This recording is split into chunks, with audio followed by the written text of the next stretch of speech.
Poñer barreiras á COVID-19 con distancia de seguridade, máscaras de protección e resto de medidas hixiénicas é o que recolle a guía práctica elaborada pola CEL coa chega da Deputación.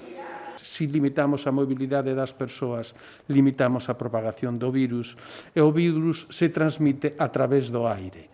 E si alongamos a distancia de seguridade entre as persoas, disminuímos a probabilidade de transmisión do virus. A guía que se presentou hoxe no Pazo de San Marcos vai dirixida á poboación en xeral, facendo fincapé no eido laboral.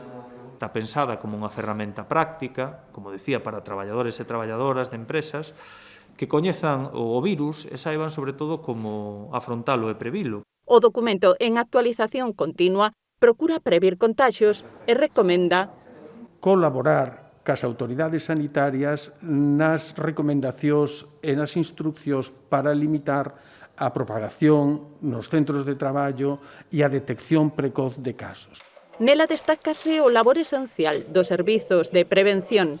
A guía distribuirase na web da Confederación de Empresarios en descarga libre e impresa durante unhas xornadas informativas que se desenvolverán entre os meses de novembro e decembro en Lugo, Monforte e Viveiro. Lanzar esa mensaxe que a Deputación de Lugo estivo presente durante a pandemia, colaborando ca pequena empresa, cos autónomos e co comercio, e o fixo a través do Plan Único, establecendo nas súas bases a posibilidade de que os concellos, que son o noso, digamos, elemento de colaboración máis estreita que nos temos, dándolle esa posibilidade de sacar liñas de axuda para poder establecer un primeiro muro de contención.